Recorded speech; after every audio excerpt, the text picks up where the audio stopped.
when that light hits the sky, it's not just a call. It's a warning.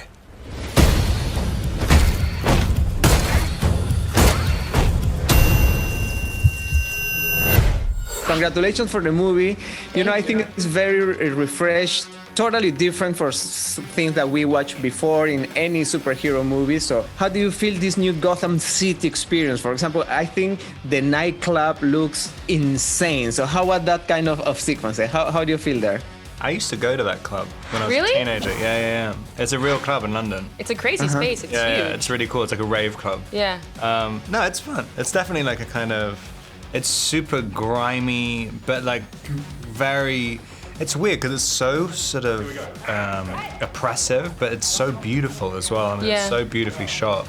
In the script, I think it was a little bit more like fancy club, and then I like how it evolved into like industrial underground. I think that was a really smart move.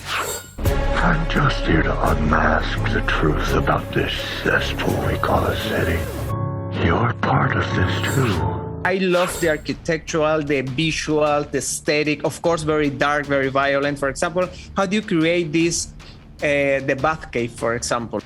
Well, when I was writing, and this has happened for me since I did the Apes movies, I bring on James Chinlin, who's our incredible production designer, and we started talking early on about the Batcave, and I was talking about this idea of us making a really distinctive Gotham so that you couldn't say, well, gee, they must have shot that in New York, because we didn't, right? Or we must have shot it in Chicago. I wanted it to be totally singular and yet still feel like it could be some big American city.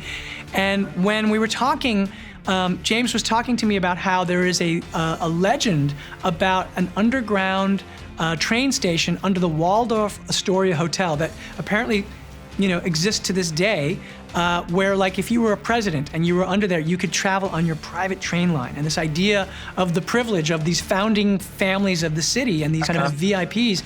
And so we thought, well, wow, wouldn't it be cool if we did a bat cave that was in the foundation of this old Wayne Tower, this Gothic tower, that was where the terminus of where that old private train line sort of went, and that he was using this as a way to go out into the city through the tunnels and come out in, on his motorcycle in the Batmobile, and so that people, it was like an old abandoned tunnel under the foundation that no one knew existed, that bats had since sort of made their home, and so that's why it became the Bat Cave. So that's where all that came from, and we just felt like, it's incumbent upon you to do something fresh with the Bat Cave, no matter what you do. Exactly. Yeah. Looks stunning. Oh, cool. The hell are you supposed to be?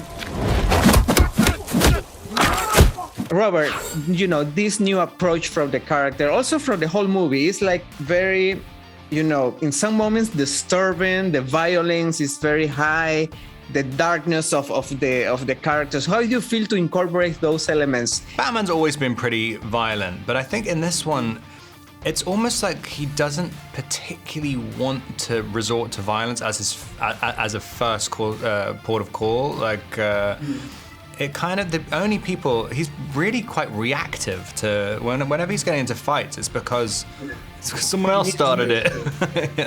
But I mean, doing the fight scenes are always really fun. I mean, we had a really, really amazing fight choreographer called Rob Alonso, and trained in this thing called Silat. I think it's a Indonesian martial art, and it's just fun. I mean, it was a really, really, really amazing stunt team, and it's like nothing I've really done before.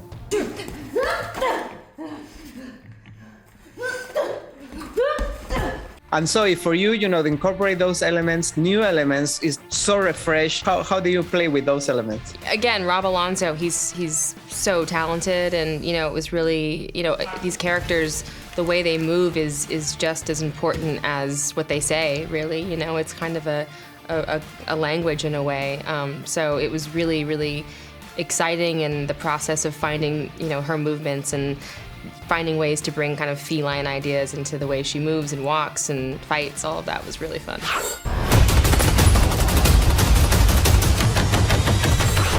Also, I find in some ways, you know, the violin very high, in some moments with the villain very disturbing. He's a very crazy guy. So how do you control the elements, or how far you can go of the level of violence and, you know, craziness of this guy? Sure.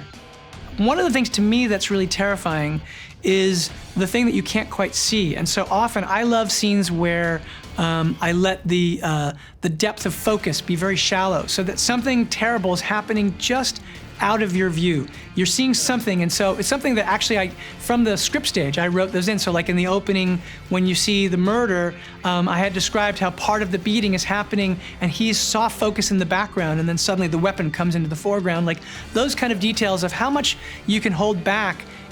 Sometimes it's not about being too explicit, because that in a certain way makes things very in your face. I try to do things where it's almost what's implied that's Which the scariest. is scarier. It's scary. Yeah, absolutely. Because, you know, honestly, what I've found is that there's nothing more valuable than the audience's imagination in terms of accessing fear. That's a very Hitchcockian idea, right? This idea that what's going on in your head is probably scarier than anything we can show you. And so if we can tap into that, you're going to fill in that picture.